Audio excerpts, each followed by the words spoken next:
del acontecer diario y lo que el ciudadano vive. Aquí encontrarás respuestas jurídicas a tus dudas del día a día. En términos sencillos te presentamos lo que la ley dice y quieres saber para tu persona, familia, trabajo o negocio. Derecho en cotidiano, con Gonzalo Martínez García. Con 17 minutos y bueno, ya estamos de regreso en la colaboración de todos los viernes. Nos acompaña y con mucho gusto le damos la bienvenida a este espacio al doctor Gonzalo Martínez, que nos va a hablar de un nuevo tema este viernes en la colaboración de Derecho en Cotidiano. Doctor, muy buenas noches y bienvenido a este su espacio. ¿Cómo están? Muy buenas noches al auditorio. Pues el día de hoy vamos a platicar acerca de el juicio de amparo, aprovechando una noticia que justamente se daba la semana pasada y que pues ha tenido todavía continuidad en esta semana, y es a propósito de las corridas de toros y las suspensiones de las mismas en el municipio de Querétaro, y ahora escuchamos la nota también en la ciudad de San Juan del Río, Querétaro. Muy bien, vamos a platicar acerca del amparo. ¿Qué es el amparo? El amparo es un juicio o proceso, es un instrumento de carácter procesal que es útil. ¿Para qué sirve? El amparo sirve para proteger, para defender los derechos humanos contenidos en la Constitución y los derechos humanos contenidos en los tratados internacionales. Entonces, cualquier derecho humano que se identifique en cualquier tratado internacional celebrado por México, aunque no esté en la Constitución Federal, es susceptible de ser protegido. Ese ámbito de protección se extiende también a algún derecho humano expreso que se identifique en cualquier otra norma distinta a la norma constitucional.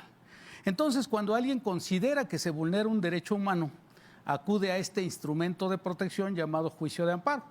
¿Y ante quién acude? Ante una autoridad federal llamado juez de distrito. Es el que tiene la competencia, es el que puede conocer de estos juicios de amparo. En el caso nos enterábamos hace 8 días que se había suspendido una corrida de toros que estaba próxima a iniciarse, y pues se decía que era en virtud de un amparo. Y entonces la primera pregunta del ciudadano es, bueno, ¿y qué de repentinamente fueron ante el juez federal, solicitaron el amparo, de inmediato se otorgó el amparo y ocurrió la clausura? No es esto, lleva más tiempo, y aquí es importante considerar 2 figuras del amparo. Una de ellas es la sentencia, la cual normalmente se va a dictar después de presentada la demanda en un lapso de 4, 6, 7 meses aproximadamente. Sin embargo, existe una medida cautelar llamada suspensión. Para conservar la materia del juicio o evitar la causación de daños y perjuicios mayores, se otorga esta medida cautelar llamada de suspensión. Entonces, lo que sucedió hace 8 días es que hubo un cumplimiento de una resolución que determinó, que se llama suspensión. Y entonces vamos a platicar un poco de ese caso, de lo que nos hemos enterado a través de los medios de comunicación. Una asociación civil que estima se han ocasionado problemas en el entorno de decir hay que hacer la protección animal, pues resulta que decide esa persona moral, una asociación civil, solicitar el amparo, argumentando que le causa afectación la celebración de la corrida. La demanda de amparo se admite y entonces se hace un análisis para determinar si en función de lo que se pidió, que es la suspensión, debe otorgarse esa suspensión y como consecuencia suspenderse la corrida de toros. ¿Y qué es lo que resulta?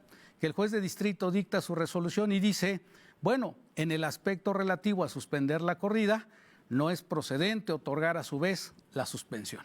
Entonces, ¿qué es lo procedente? Lo procedente es que en función a lo que yo puedo realizar, instruyo y otorgo la suspensión en los siguientes términos, a fin de que se revise por parte de la autoridad municipal, que es la autoridad responsable en ese juicio de amparo, así se le llama, revise si efectivamente está en cumplimiento los permisos que se otorgaron, están en cumplimiento al reglamento taurino. Al día de hoy, justamente, es posible que se celebren las corridas de toros en el municipio de Querétaro atendiendo este reglamento. Pero entonces, ¿qué sucedió? Bueno, pues lo que sucede es que la autoridad municipal está obligada a dar cumplimiento con el mandato de la autoridad federal. Y entonces va la autoridad municipal y verifica si esos permisos están correctamente otorgados. ¿Y qué encuentra? Que la plaza no cumple con determinados requisitos en cuanto a medidas y otras circunstancias. Entonces eso provoca que se suspenda esta corrida de toros, en cumplimiento a un auto de suspensión.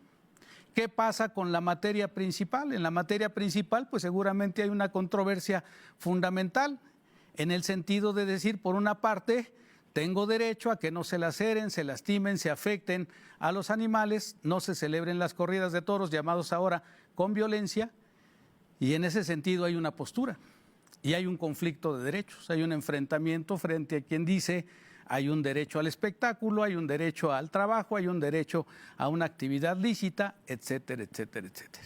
Ese encuentro de derechos, ese conflicto, habrá de ser resuelto en esa demanda de amparo que se está presentando. Entonces, lo que nosotros identificamos que pasó en esta semana fue el cumplimiento de la medida cautelar. Aquí hay una problemática interesante para ese juicio de amparo. Finalmente, en específico, tengo entendido, según la lectura de otros medios de comunicación, lo que ha sucedido es que se estaba promoviendo la demanda respecto de un acto en particular que era la corrida del 21 de marzo. Finalmente, esa fecha pues ya es histórica y en ese sentido algo habrá de decidirse en torno a lo planteado respecto de esta controversia. En la Ciudad de México encontramos que la reglamentación pues ha venido a establecer la figura de las corridas de toros sin violencia. Es decir, se han modificado el 18 de marzo, si mal no recuerdo, se modificaron las leyes locales para la Ciudad de México y se determinó que sí podían celebrarse las corridas de toros, pero sin que se infligiera el sufrimiento a los toros. Esto significaría no sacrificarlos, no el tema del uso de las banderillas, no el uso de instrumentos que puedan pues afectar la salud del animal, y en ese sentido pues ya esa norma ha sido promulgada y próximamente iniciará la vigencia. Ese es el caso de la Ciudad de México. En el caso de Querétaro, al existir vigente el reglamento respecto de cada uno de los municipios, bueno, pues podrá seguirse llevando a cabo esta actividad, pero siempre y cuando esté en cumplimiento de la normatividad.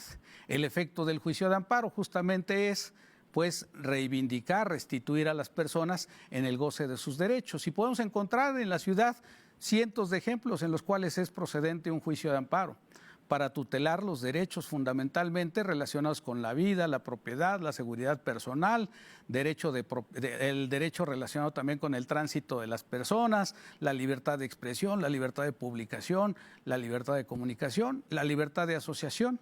Cada vez que se vulnera alguno de estos derechos, existe la posibilidad de acudir a la figura del juicio de amparo. El juez de distrito, en caso de encontrar conflictos de derechos, pues habrá de resolverlos a través de una figura que es ciertamente un principio de ponderación donde habrá de justificar y determinar qué derecho puede tener un mayor valor y en ese sentido habrá de protegerlo. Así puede existir una norma vigente y una demanda de amparo que reclame la inconstitucionalidad de esa norma y la calificación por parte del juzgador si esa norma puede estimarse como válida o no y en consecuencia si puede ser aplicada o no. Actualmente hay una figura muy interesante que viene siendo aplicada a través de la nueva ley de amparo, bueno, no la nueva ley de amparo, sino finalmente la ley de amparo que ya tenemos algún tiempo de vigencia, y es la del interés jurídico relacionada con el interés legítimo. La figura del interés jurídico se refiere a la titularidad del derecho. Yo puedo acudir en defensa de un derecho de propiedad porque justamente me corresponde esa titularidad. En cambio, cuando hablamos de un interés legítimo, surge de una especial colocación que tiene la persona frente a la norma. Y eso podríamos decir, ¿y eso qué significa? Bueno, pues significa la posibilidad de que ya no se requiere tener ese derecho, ese poder exclusivo para entonces acudir al juicio de amparo. Por eso ustedes han visto que se han promovido demandas de amparo en relación al tema del agua, en relación del transporte público, el alza de las tarifas, y hoy este tema también del interés llamado legítimo es justamente en relación a la defensa del no maltrato de los animales. Y es que cada vez, bueno, pues van surgiendo mayores ánimos en tratar de llevar a cabo esta protección. Esa es la función del juicio de amparo, realizar la tutela, la protección de los derechos de las personas. Y aquí surge el conflicto. Podríamos considerar que los animales tienen derechos, podríamos considerar, pues desde luego que es importante el tema de la dignidad humana relacionada con los animales. Los animales se identifican como seres sintientes, sienten, no razonan, pero sí sienten. Y además cuando se lacera, se lastima, se veja a un animal, bueno, pues todas las personas resentimos afectación y eso trasciende a la dignidad humana. Por eso, justamente cuando estos conflictos son planteados ante los tribunales tienen que hacer un análisis muy particular del caso concreto para poder adoptar la conclusión respectiva y, en su caso, decidir. También hay que considerar que normalmente las demandas de amparo que se promueven tendrán un objeto particular. ¿Esto qué significa? Un efecto relativo. Y esa relatividad no significa que valdrán más o menos o tendrá una consecuencia de validez más o menos. Lo que significa es que protege, se ocupa nada más de las personas que acudieron a promover la demanda de amparo. La protección es respecto de esas personas y el efecto no habrá de hacerse extensivo de manera general, que podríamos entonces decir, entonces como se promovió un amparo, la norma ya no sigue vigente, ya no existe. No, sigue vigente la norma porque solamente versa sobre ese caso particular. El amparo es un tanto técnico, es una materia un poquito compleja y sobre todo mucho del amparo se identifica en la jurisprudencia que se va produciendo y de ahí que la demanda, de ahí que estos asuntos de amparo puedan identificarse como temas un tanto complejos. Espero haber sido lo suficientemente claro en estos temas que pues son técnicos para la materia del derecho y que sin embargo son totalmente apasionantes y de mucho interés. Agradezco el favor de su atención, muchísimas gracias y estamos a sus órdenes. Muy gentiles. Muchas gracias, doctor, por este espacio y por supuesto ya estaremos esperándolo para la siguiente semana. Encantado, muchas gracias. Muy bueno.